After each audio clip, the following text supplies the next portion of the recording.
Today on the Surviving the Human Experience podcast, we are going to be discussing a very important topic, the truth about mental illness and its impact on the human experience. I am honored to welcome a very special guest to the show, Dr. K, to unpack today's topic. So before we jump into the topic, let's talk a little bit about Dr. K. Dr. K is a licensed clinical counselor with a supervision who has been working in the field of mental health from almost 3 decades. She has a bachelor's degree in psychology, a master's degree in clinical counseling, and a doctorate in counselor education and supervision. She is a certified mental health first aid instructor, a certified question, persuade, refer, suicide prevention instructor, certified specialist in anger management, certified trauma professional, and a trained collaborative assessment for managing suicidality services provider.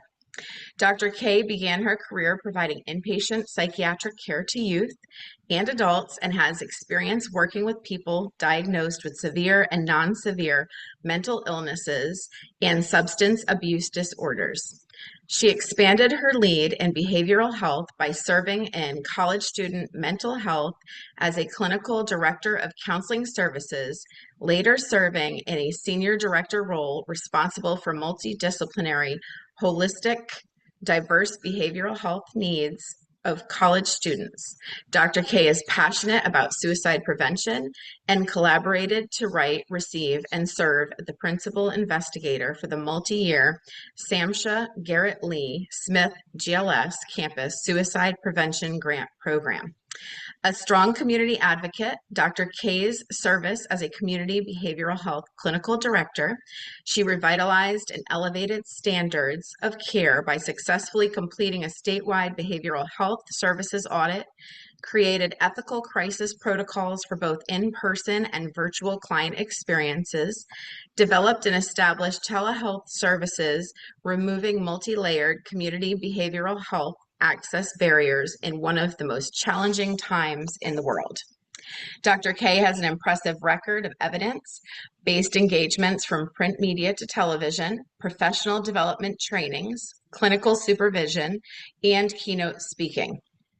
For her outstanding leadership, mentorship, and sponsorship, Dr. K is the recipient of the prestigious 2025 Women Welding the Way Calendar Honoree Award, an award that recognizes women who have stepped up as leaders in new and bolder ways to create the change needed to elevate women and overcome economic disparities in our communities and places of work. Dr. K is the truth, equipped and passionate about clearing up the blurry behavioral health lines that often leave individuals and families and industries paralyzed with uncertainty about how to support one another in their behavioral health healing journey. With 26 years of lived experience with mental illness, Dr. K's mission is simple: to affirm and empower diverse individuals and communities across the globe on understanding the truth about mental illness. Dr. K is an interactive consultant, speaker, and professional trainer on topics related to emotional wellness. She is interactive, fun, and believes in creating an anchored understanding about emotional health and well-being in a transformative way that allows people to not just survive, but thrive. So welcome to the show, Dr. K. Thank you so much. This is such a wonderful opportunity. I love talking about behavioral health. I love telling the truth about mental illness. It's so vital and important to our community. So thank you for this platform. Absolutely. And thank you for sharing your time with us today, for all the tireless work that you're doing to be a voice in the community and increasing awareness about the truth about mental illness. So you have an incredible journey fueled by passion and purpose. Mental health has been and continues to receive a lot of attention and awareness in the community and in aspects all throughout our human experience. So for our listeners who are just getting to meet you for the first time, I know I shared your bio, which is amazing. You've got a wealth of knowledge, but I'd like to start off by inviting you to share a little bit more on your personal level of who is Dr. K and how did you get started in this space? Wonderful. Sure. So I knew that in 10th grade, yes, sophomore in high school, that I would have a long-standing career in behavioral health, just helping people who are diagnosed with either mental illness or an addiction has always been my passion. Now, what I didn't know is that I would ever be diagnosed myself with Mm, at that time. So I went from high school knowing that I would, be in this space forever is the way I could say it now, to pursue, my bachelor's degree in psychology from Kentucky State University, which is the historically Black college university in Kentucky. So shout out to all the HBCUs out there. And okay. then Yes. And after graduation, I had my very first panic attack. I don't even remember like all of the details at that time. I was very young. I was within that age range between 18 and 25, by which, mental illness, can show up or at least become more visible to someone. And so I did. I had a panic attack. My friend took me to the local ER. Obviously at that time, I had no idea what was going on. Right. My was racing. I remember just standing in their hallway at their apartment, and it just looked like it was like 50 miles, to the next door. And Mhm. so I really didn't have a concept of time and space, awareness at that time. But I went to the ER. They told me it was a panic attack, and I was like, "What? No." They prescribed me medication, which I never took because I just felt like I didn't need it. Like this just happened one time. I'm good, and I should be fine. And somewhere around maybe just like a couple years within that time, I also suffered from my first depressive episode. And a friend of mine refused to leave me alone. And this person, and my heart will always, be held close and dear. And he came to my home. He knew that I was missing, if you will. I had been in my house for several days without leaving. I was just really depressed. And he came to my home and he knocked on the door, and I'm like, I'm not letting you in. I don't want to see anybody. I don't want to talk to anybody, right? Total symptoms of depression, isolating myself from other people, refusing to, engage and avoiding pretty much any and everything in my life at that time. And so he was just kind to me, right? Like he wasn't a trained professional. There was no treatment that he was offering. He was literally genuinely just being a friend. And he helped and it worked. And so it only worked because I back into him. Mhm. I my door after several hours of him sitting on my porch and not giving up on Wow. me. And I let him in, and he was talking, and he played some gospel music for me that I had never heard before. And I ended up, leaving and going to hang out with him and his roommates over the course of that weekend. So those are kind of like the two like catalyst, like pinnacle moments in Mhm. terms of my mental illness journey. After that, I did end up moving to Ohio where I obtained my master's degree in clinical counseling from the University of Dayton. Go Flyers! I will shout out our institutions, but I love it. Yes.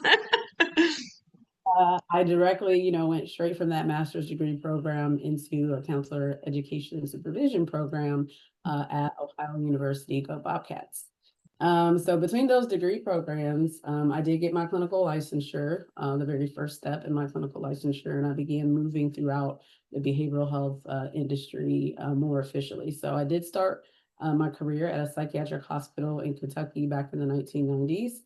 And then I moved onward, to get my master's, and I started working in different parts of the industry like community behavioral health, crisis care, college student mental health, and served as a behavioral health administrator for local government. So, Wow. What a journey.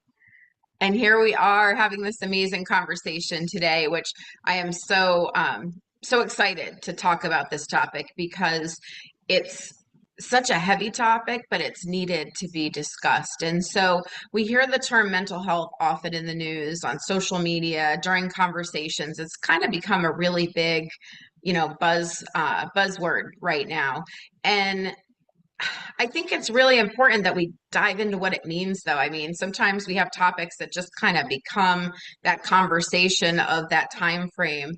And so I'd like with you to share, like for you to share with our listeners from a clinical perspective, what defines mental health and what defines mental illness? Because they're two different things. So if we could just start off with that baseline for our listeners, that would be awesome.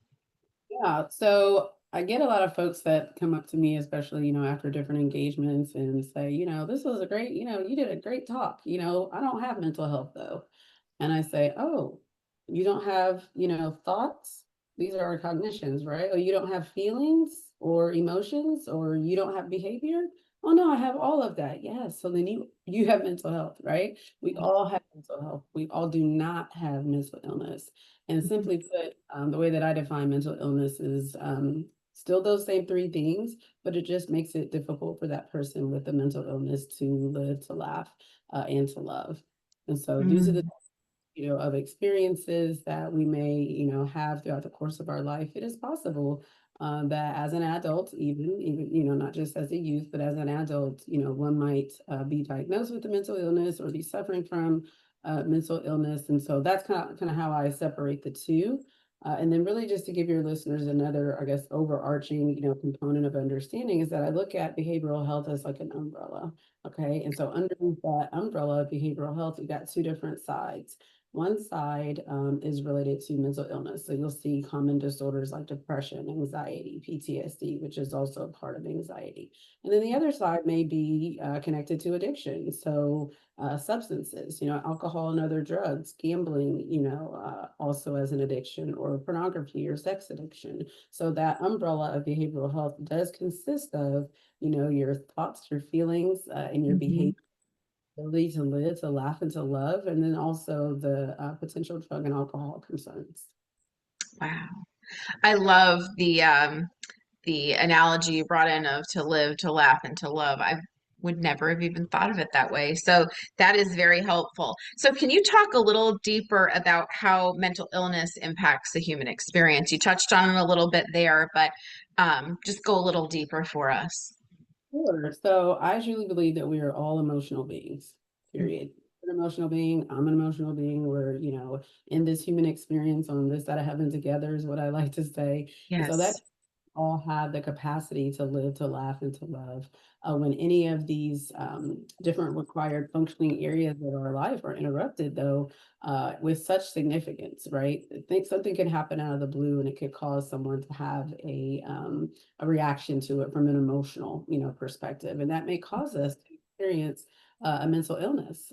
Then this is impacting our human experience in, deeply profound ways. So to break that down just a little bit more, some of the areas that licensed providers like myself assess clinically when we're connecting with a patient or a client is how that person's symptoms are actually having an impact on their daily ability to function, right? That's Mhm. that experience that we all have as emotional beings. So, for example, and I'm going to tell your listeners to listen up because I'm going to give you some symptoms here. And if you feel like this is you, you might want to reach out for some help. But just to give you an idea of what that looks like, if you are suffering from depression, for example, depression is widely marked by feelings of sadness, lack of motivation, loss of interest, and otherwise, things that you once found, pleasure in, tearfulness, but you kind of don't know why. I'm just kind of just staring out the window crying, feeling worthless, irritability. Irritability is really huge. That agitation. Why do we do that? Because I'm depressed. Get away from me, right? I don't want people in my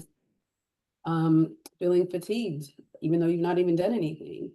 The body aches come into play because you've not been moving around as much. Maybe you've been Mhm. laying in bed all day. Muscle tension also could be a part of that. So not taking care of ADLs. ADL stands for adult daily living activities. So like brushing your teeth, washing your hair, taking a shower. If you're not doing any of those things, on a regular basis, then that means that your symptoms of depression could be impacting your overall ability to function. And so, from a human experience perspective, this does impact how we navigate our world every single day. Our own personal healing and the ability to just evolve and become more self aware about what it is that we're experiencing. Wow. Okay, so let's talk about mental illness and stigmas. In your extensive, right, in your extensive experience in the mental health field, what are some of the most common stigmas that you've come across? Yeah, myth busting at the different, engagements and events that I have the opportunity to be a part of. And so let's just run the list of some of these commonalities here. Number one, first and foremost, this probably gets under my skin the most, Mhm, is inappropriate use of language. So mhm, calling people with mental illness or addiction crazy, nuts, psycho, loony, all of these perpetuate stigma. They're negative and they are inappropriate and they're not helpful. mhm, Negative stereotypes. People with mental illness are at risk and vulnerable to the rest of society, and folks don't necessarily kind of take that in and understand that, but it is true. You are a person who, for example, may not be cognitively in touch with reality at the moment. All kinds of things could happen to you. People could take advantage of you for that very reason. Discrimination is also a part of that with housing, with healthcare, and even within your own employment, if you will. So I love doing trainings on behavioral health in the workplace. Like, what does this look like? How is it that we should be responding with care instead of judging? Judging mhm, also perpetuate stigma. I talked about this a moment ago, but avoidance, isolating and shunning away people that have mental illness instead of leaning into them and mhm, towards them and offering, some kindness, if you mhm, will. Mission of Hey, it's Dr. K, the truth about mental illness is to affirm and empower people like myself that suffer from mental illness with the goal of reducing stigma but then amplifying help seeking behaviors. So if stigma goes down, then I'm not being judged and I feel more comfortable to reach out to get the help that I need because I trust that I'm going to be a part of something that will actually serve me in a restorative way. mm, Blame is something that I've seen a lot. When you blame shift, it's usually a lot of times due to a lack of knowledge mhm, about mental illness or addiction. And of course, it's easier to blame the person with the mental illness than to acknowledge, your own behavior and your contribution to that person's response to you because they have a mental illness. So people letting their own insecurities getting in the way of how they can help and be genuinely authentic to another emotional being has an impact too. uh, You said so many important things in that whole conversation. I mean, kindness. Like, what Yeah, in the world are we, what are we doing out here, folks? We need to exude kindness in everything we do. Everybody here is trying to walk their own path and walk their own journey. And it's not that difficult to just be kind to people, be supportive, be loving. That's what it's all about. And so I love that you point out kindness. Kindness has been a theme in many of my conversations and many of my episodes recently. And it's that reminder, guys, we got to be kind. fine. And honestly, I have found myself, over the years, being in line, waiting to be served, here or there, the grocery store, or in line for something, important, for me and my life and how it is that I will be able to go forward, in that space. And I have literally gotten to the point where I have walked up to my turn, my number gets pulled and it's my turn to be served. And I've literally walked up and told people behind the glass, can you please just be kind to me today? I just Mhm. need in their service, right? And I've had a couple of people respond and say, absolutely, or I will do my best. But sometimes that's just how I lead out the conversation. I know that I suffer from mental illness. They don't know that. All I'm asking for is kindness. Right. Yeah. Treat me like a human. Yeah, we call it customer service for a reason. And the blame shifting, another really important topic, right? Because it's so easy to deflect and not take accountability for our own stuff and project onto others. And you have no idea what the other person on the other side of that conversation or that experience you're having is going through. So it's like, let's take some accountability for ourselves and the way we conduct ourselves, because we do impact others as we're communicating and engaging. So, yeah, whew, big stuff here. All right. So, what are some of the ways to combat or debunk the myths about mental illness? First and foremost, partner with me. I promise. Love it. There we I go. That's a wrap. We got that answer. promise that because I promise that I'm going to tell you the truth. I really enjoy myth busting, probably above and beyond any other thing, because that makes me feel like, yes, people are inquisitive. People want to know, what's happening, what's going on. And through my work is that's included in all of that. And I really encourage questions. And my favorite part of all engagements is at the end, at the receiving line, when people come up with their anecdotal, stories and questions, and I get to myth bust, right there Yeah. in that moment. And it's just really encouraging, and it helps me to know and learn like more about where we are as a society, that Mhm. people are asking me the types of questions, what I mean, that they are. You can always do your own research too, right? Almost everyone has access to a cell phone nowadays that has access Right. to them. So if you have questions about mental illness, pull out your cell phone, and read through a couple of layperson articles or research articles. I love research articles. That's the nerd in me. Yeah. But to Where read the those. information and the data is, though. So it's. Sure. There's a lot of different quality resources I think that I would just like to call out in this case. One is Google Mental Health America. Okay. Lot of different resources there, and NAMI, the National Alliance on Mental Illness, and then the American Suicide Prevention Foundation. These are just three dynamic, really helpful resources where you can also get the truth about mental illness. Oh, thank you for that.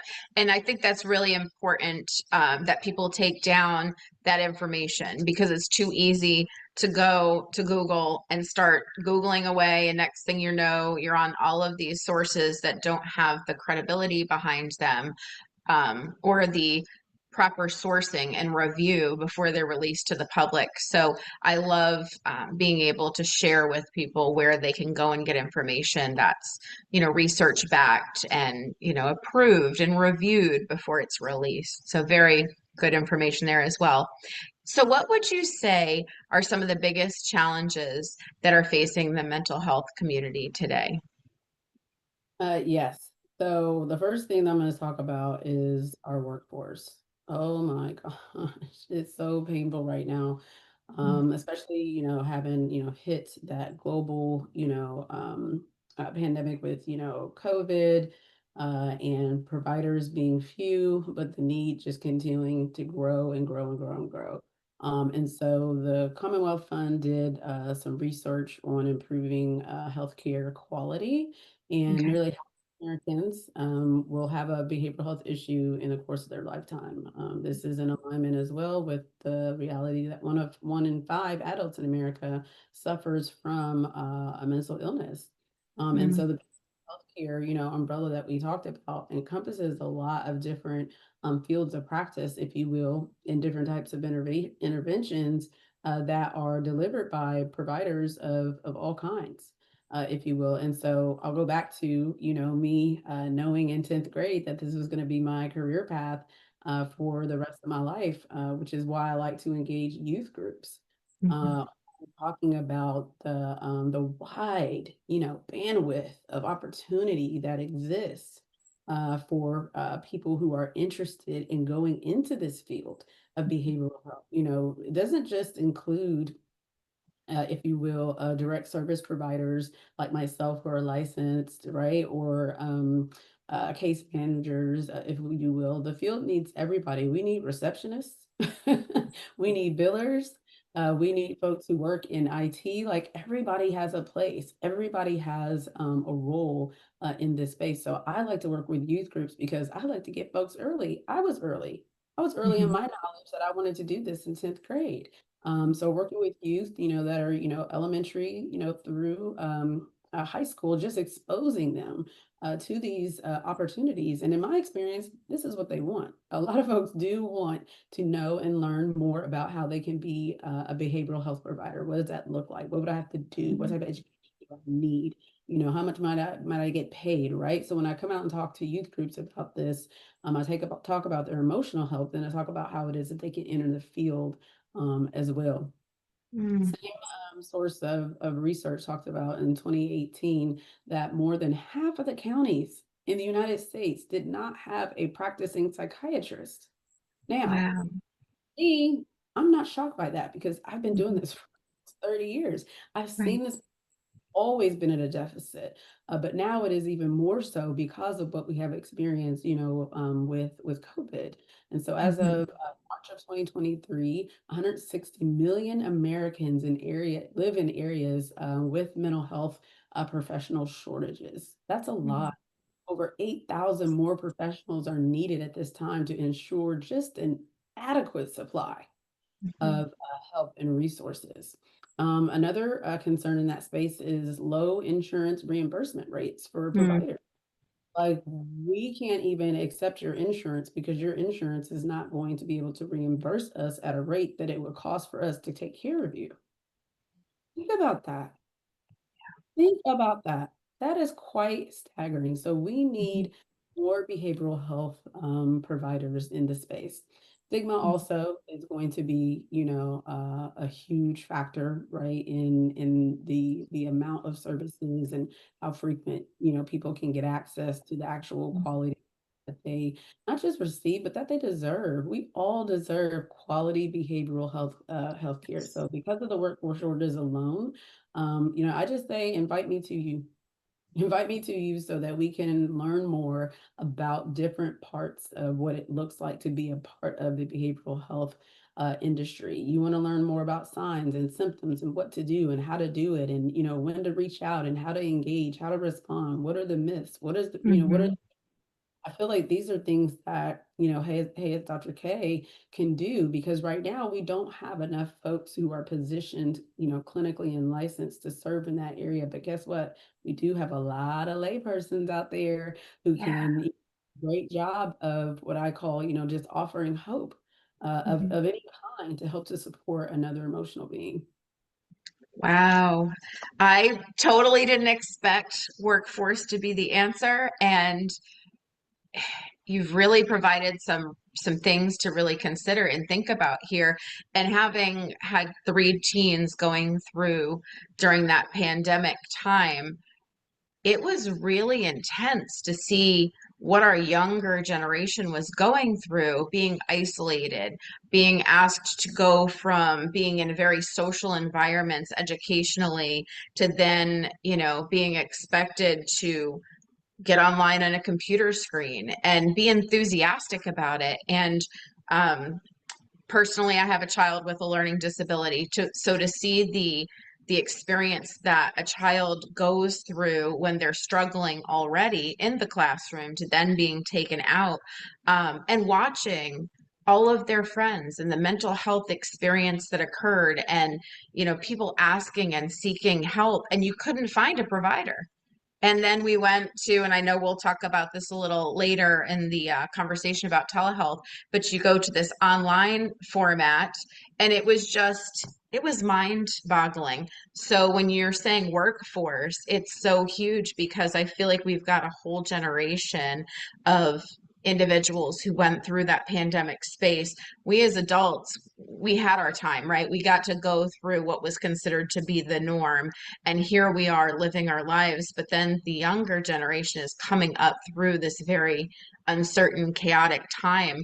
And so they would be better positioned to understand the challenges and be able to provide that support and those services because they know what it feels like. So, whew, you got me on that one. You were saying that because those are those are the youth groups that I want to be around, right? I want to talk to them Yeah. listens, help them, understand what emotional regulation, looks like. But then after they get to see, and witness that, then be able to kind of debrief with them and say, hey, you want to do what I do? Here's how you do it. And here's all the Yes. ways that you can do it. And you don't necessarily have to want to be in direct service in terms of face to face, with clients. Like I said, we need everybody in this space. Think about all the different roles that exist at any type of, Fortune 500 company, if you will. Yeah. We need HR too, right? Like we Mhm. need all industries on board in this behavioral health space. Yes. Oof. Wow. Yeah, we want you in those spaces, and we want you having those conversations because even in my previous space, going out and working with youth, I think a lot of times, or at least what I've experienced, um, if you feel like you're different or you don't quite fit the norm, you feel like these career opportunities are unattainable, right? And so you're breaking that that stereotype, that stigma, that limiting belief that children have placed, youth, young adults have placed on themselves, and opening doors. So, whew, all right. You got me. That was intense. All right, so let's switch over to talk about a little bit about mental health and self-care. So, mental health is part of the human experience. You've laid that out for us. It applies to all. So, all of my listeners who thought, "Oh, mental health, okay, that's a topic for someone else." No, this is a topic for everyone. Everyone can be impacted or experience times when mental health requires attention, regardless of your mental health condition or diagnosis. So, what are some self care practices we could all do to support our mental health, regardless of, whether or not you have a diagnosed illness or you're going through something that's temporary? What are some good self care tips you can offer? Yeah, this is a really great question. And self-care is for everybody. I like that you said that. It does not mean that, oh, you do self-care, you must have a mental illness. Absolutely not. Self-care is for everyone. And everyone's self-care looks quite different. So I'm going to share my approach that I've been sharing, with audiences and clients for a really long time, and what I think is critical to think about or to consider as you are approaching self care for yourself. Well, number one, with self care, in order for it to work, you got to do it. And right there. Mhm. You have to do it, right? You actually have to make the commitment. Self-care is very intentional. Mhm. It didn't happen overnight. These are practices that grow and evolve with you as an emotional being and as you kind of just live through your life on a daily basis. But you most and foremost, you actually have to do it. So find a self-care activity. I tell people Google it. Okay. Don't consult Dr. Google for like symptoms, like not Dr. Google, because there is no Mhm. Dr. K, but there's no Dr. Google. Okay, so we don't want to Yes. go down the vault in Mhm. that self-care. I think, going to the internet is a great opportunity to see like how many different types of things that are out there that maybe you have not considered that can help to emotionally regulate you or can I help you fill the gap of whatever it is that you might need. So find a self-care activity in that way, even as family and friends, or maybe you see your family and friends or coworkers doing stuff that's pretty cool and you're like, oh, I want to try that. Like I want to do that. Mm. So you can find something in that way. And then once you find, that self-care activity, find another one. Okay, because there's, all seasons of the year that we're working through, right? Our symptoms tend to ebb and flow, our Mhm. needs tend to ebb and flow. And so when I say find another activity, I'll be honest, and any of my clients can tell you, I'll say, come back in here with a list of about 20 different things. Okay. I love it. You need it to be, long and wide because if you're sitting at work one day at 2 o'clock and you're frustrated and you can tell that some of your symptoms are starting to kind of like, bubble up, even if you're on Mhm. medication, for example, let's say if your symptoms are starting to creep over that medication, right, you might need to engage in some self-care. And so find more than one thing that you can look at your list and go, okay, when I get off work today, I feel like I'm going to do this. Or if at the end of the week, this weekend, I'm going to do one of these, 20 different things. Choose something that you can do alone. It's literally called self-care. You have to choose things that are completely independent of other people. So Yes. if you decide that at 5 o'clock you're going to start walking at the park and one of your friends knows about it and they're like, oh yeah, I want to meet you there. Okay, it's 5 o'clock. They didn't show up yet. You start walking. Right. It is self-care, is Mhm. things completely independent of anyone else, right? So you're not waiting around in order to take care of yourself. That's not what we want to highlight there. Mhm. And then choose activities that are free. Choose things that are low cost. You can also choose things, bigger order things that do cost money. You can, get a massage. You can go for a float for ladies and for guys. You might want to get your nails done. I mean, things that may cost money, but then really try to focus on, a lot of things that are free because sometimes finances or money can be a barrier, and we don't want Mhm. that to be able to take care of yourself. And one of the most important things is know when to activate your self care activity. Mm. not help if you just have a list and you don't actually know, when to do it. For myself, Mm-hmm. I say, okay, self, if you are in an unrelaxed body for more than 48 hours, you got to pull out your self-care. Mm-hmm. Right. Give myself a specific time frame by which I'm noticing that the way that I feel is making me a little bit, unsettled. So I Mm-hmm. have to activate it. And then line up your negotiables. What are the things that you're like, okay, this stuff is not going to impede or interrupt me taking care of myself. So if Mm-hmm. this happens, that happens, well, doesn't matter. I got to go and take care of myself, right? It's very intentional to be able to do that. And most importantly, and I've seen this a lot, do not feel guilty about taking care of yourself. What is that about? I Right? You feel Yes. guilty taking care of yourself. You are an emotional being too. You deserve to Mm-hmm. be feeling good too. You deserve to be able to relax your body too. You are an emotional being as well. So do not feel guilty. I don't care what anybody says, what anybody tries to do. Maybe they need those non-negotiables that you set up a boundary with because every time Yeah. you try to yourself, they come up with something that's an emergency, right? Mm-hmm. Mm-hmm. Do that. You have to be able to stand, in your truth and in your understanding about what it looks like and feels like for you to engage in self care. And then overall, I just kind of always tell people that clear minds make sound decisions. And so you cannot, engage in all these different required functions of your life if you're not settled and emotionally regulated. Mm. And that is huge because we live in a world that is so focused on living on autopilot, where we're so used to just getting in a routine. And because you normally brush your teeth at this time, or you drink your coffee at this time, or you're at work at this time, we get so automated that we forget to check in with ourselves and to just say, hey, self, how am I feeling today? Like you said, do you feel comfortable in your body? Is your body relaxed? Do you even notice? Are you completely disconnected and disassociated from yourself because you're so caught up in the chaos of the routine and the go, go, go? Here's my to do list. And at the end of the day, you look and you're like, oh, I didn't even take care of myself because I had to cater to all of these other things that I chose to prioritize over myself. So, whew, you got us there again. Summary. Oh my gosh. So, for someone, and this is for our listeners, for someone who lives with mental illness, does self care, should the practices be different or does it look different? Or would you say that this applies across the board regardless?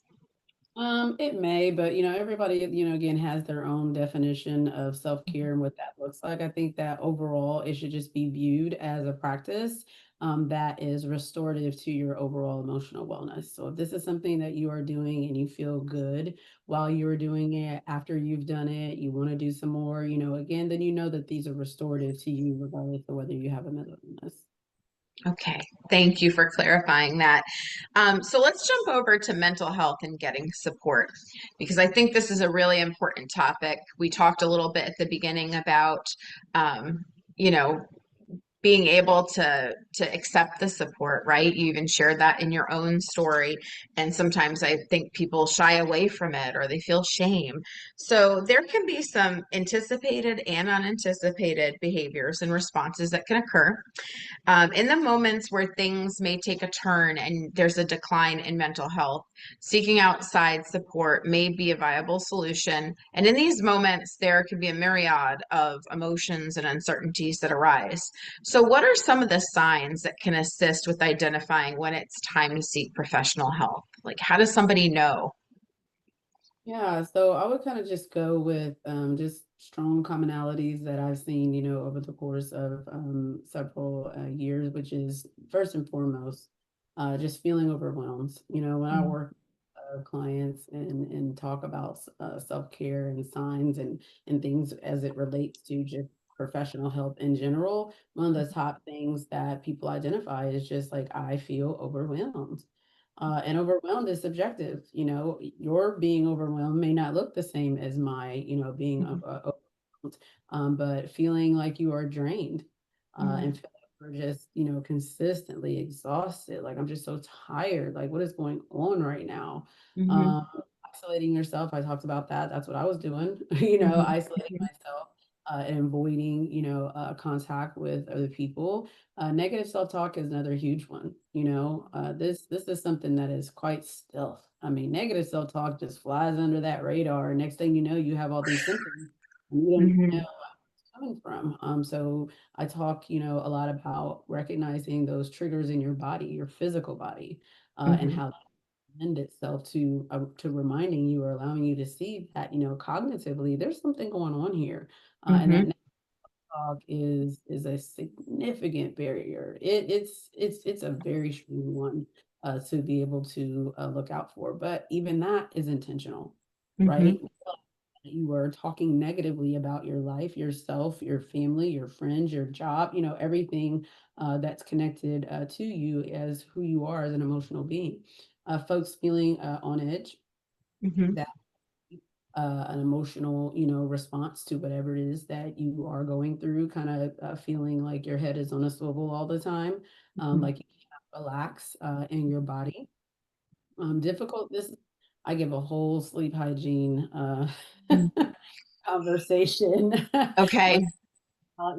signs and symptoms of mental illness because I don't know that people truly understand the value, the restorative value of good sleep, not just sleep, but rest, Mhm, have on your overall ability to function optimally. It has a mhm, significant plays a significant role in your overall brain health, if you will. mhm, So that difficulty of falling asleep, staying asleep, I see, folks will share with me over time that their sleep is not consistent, right? mhm, And there's so many different ways that you can work on just good quality sleep hygiene mm. with therapist, if you will, because you need it. You need it. Oh, I'm good on 5 hours. Okay. That's For all you how took. long? And then also, that are you just telling yourself that because you're so used to running at a certain pace? Right. It is more healthy for you to get, a couple hours more of sleep. And a good sleep hygiene is quite difficult to land upon. This is Mhm, not something as well that happens overnight, right? Just like self-care activities. Those things don't happen overnight, but they are intentional. You have to be just as intentional and committed to your overall sleep, knowing that your brain actually needs that rest in order to be able to function. And if you don't, then we've got things like inability to focus, inability to concentrate. And so that mhm, into your daily life functioning because maybe you work. Well, that's not helpful if you're not sleeping consistently because you're not mhm, making sound decisions. mhm. Whew. Again, so much wisdom and information being shared.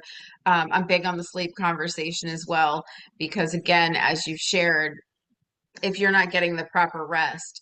And just because you sleep a certain amount of hours, too, that's the other conversation. Is it restful sleep? Is it restorative sleep? Did you shut the device off before bed so that your brain had a chance to wind down and you could process your day? And again, being in a society that's priding itself on achievements and accomplishments and successes has created this chaotic confusion over being able to take time out for self to just rest and recover. It's almost frowned upon in a lot of spaces. Like, so you're just going to sit there and watch that TV show. You're just going to hang out. There's laundry to be done, or there's this that could be done. So yes. Whew. All right. So for anyone who may be struggling, I'm sorry. And how about you put the laundry in the wash and then go sit down on the couch for a minute, right? Like Yes. it's Agreed. to pace your way through your Yes. it's okay to relax. It's okay to do something to take care of yourself. Mhm. And it's okay to remove things from the to-do list. Yes, it is. Yeah. If you get to that point in the day where you just say, you know what, I'm tapping out, it's okay. Tomorrow's another day. Things will eventually get done. And sometimes we're putting too many things on our list and it's not serving us. So we have to reevaluate that. I had to learn that lesson as well. I think we all do. Yes. So for anyone who may be struggling with perceived ramifications of seeking help, such as embarrassment or shame or guilt, rooted in judgment, perceptions, anything that comes into those limiting belief spaces, what words of wisdom can you offer when it comes to seeking help? Yeah, seeking help is courageous. I mean, it just is. Just as big and weighty and heavy that stigma is, that is exactly how seeking help is. It is courageous. You are fighting through, this battle that's happening in your mind and in your body, and you're saying, "No more. I'm not doing this any Mm, better than this. I deserve better than this." And you decide to get help. It's not a sign of weakness or defeat. mhm, June mental health awareness month for men. And I've heard a lot in my career that, oh, men are too tough to talk. They don't, really engage, in treatment. And I can tell you that that is not true. The male, clients that I have seen over the course of several years have always been talkative, have mm, always wanted to meet, have always shown up, for appointments. So that's mhm, I want to bust in that particular space as well. So knowing when to ask for help is a part of the mental health journey. It just is. It is absolutely courageous and commendable, and that's why I share the truth about mental illness through my journey in this space because we need to hear more truth about what it feels like to live with mental illness. To know like you are not alone. I'm not alone. When I pull up different worksheets, I connect with clients and in session, if you will, and I connect with audiences. And one of the first things I do is say, look at this. This document was found like in the top 5 searches across Google. That means it's being used, around the world. yes, So that literally yes, you are not alone. Other people are going through stuff too. And this intervention, this clinical practice is helpful, for them. mhm, That decision has been made, to reach out for help. And the next step is just really figuring out where to go. mm, Um, can be, overwhelming because, there may be many options, but again, the laborers are few because of the workforce in that space. And in some cases, those options may seem like they are out of reach or mhm, unattainable. Keep going, fight for yourself. I know that it's hard to do that, right? So maybe if you are suffering from, depression or anxiety, you feel overwhelmed, you feel like you can't do that. Do you know somebody who you can just confide in and say, I am struggling. I do mm, not now. I am emotionally overwhelmed. Can you help me find a counselor? Can you help me find a practitioner that, can help me at this, particular time in my life? yeah. Oh, I love it. So again, reaching out for that support, having that network around you, or even just that person, somebody that you can reach out to that could help you in times where you're struggling with being an advocate for yourself. So important. So, Dr. K, you have a wealth of knowledge in the mental health field, and I'm sure you've seen many options and outcomes. But for our listeners who are in a place where they're considering seeking support or finding support for a loved one, where do they start? Like, what options are available? Yeah, so for anybody who's, wanting to reach out, the first place that you can start is your insurance company. Mhm, Um, I have reached out on behalf of, several folks over the course of years doing advocacy in my role, if you will, depending on what that mhm, role is, just to find like what are the options for this particular person who reached out and desires to have behavioral health services. So connect with your insurance company. Most insurance companies will send you like a 90-page document for mm, everybody with different areas of specialties based on whatever it is that you said you were looking for, all the way down to like where you actually live, right? And your mhm, coverage. Like, and then sometimes inside of those little snapshots, they just tell you the types of services they provide. So it could be in person, telehealth, you know what I mean, or mhm, whatnot. Psychology Today is another really excellent resource where you can find people and filter, those folks in terms of people, providers, practitioners that can be your counselor or your psychotropic medication provider. And I really like that website because you can see everything from like the photo of who the mhm, person all the way down to and through like their education, their license, where they're licensed, the type of treatment modalities that they use, the type of specific mental illnesses or addiction disorders that they are trained, and licensed into practice. Who do they see? What languages do they speak? I mean, this psychology today is a vault of resource for anybody who is looking to find a qualified behavioral health practitioner in their network. Perfect. Thank you. So let's jump over. I know we're coming to a close here soon, so I want to jump over and talk about telehealth because this was a really important topic that I want to touch on. And you were very instrumental in that space. So, as a pioneer in redesigning mental health services and implementing protocols for telehealth, you were instrumental in breaking down barriers for accessing mental health services during the pandemic. This paradigm shift from the in-person to virtual services revolutionized a lot of the services during that time when mental health concerns were on the rise and at an all-time high. So first of all, I want to commend you for that. What a remarkable breakthrough that was for, your industry, but then also just contributing to mental health for others out here who would have been lost. So thank you for being part of that. So for those who may be skeptical of considering telehealth versus the in-person services, what can you offer in that space?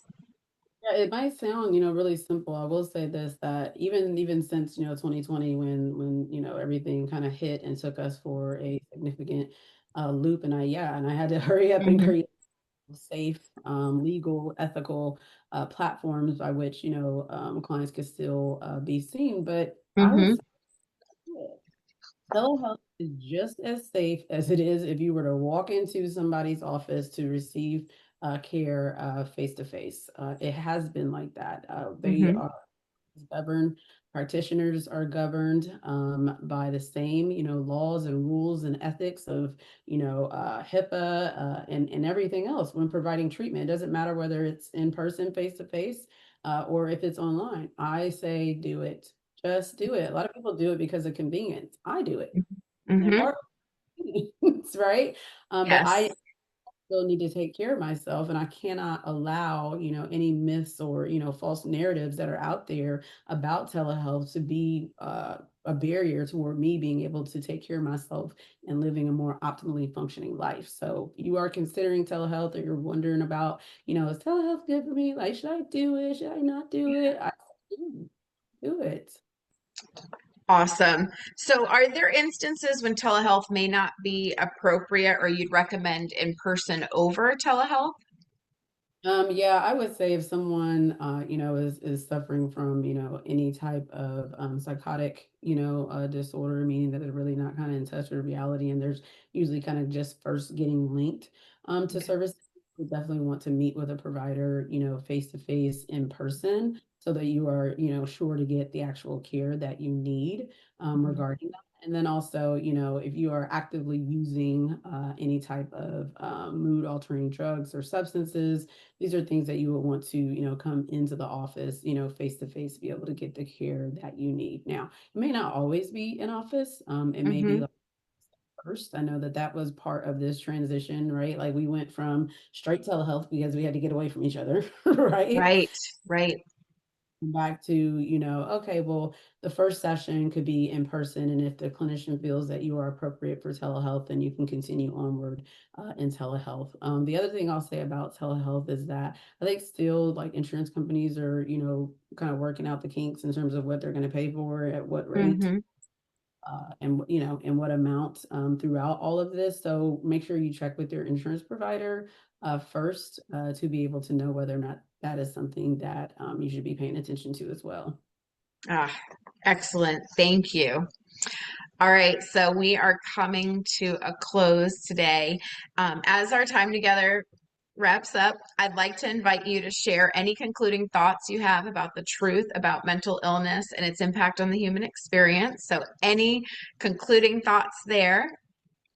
Yeah, first, I just want to say thank you Yes. because it's a wonderful platform that you have going on here, an opportunity for people to key in more in tune with their own emotional health through the human experience. And so I appreciate this platform and all that you do to enhance and amplify, the critical issues that we are facing as emotional beings throughout, our lives.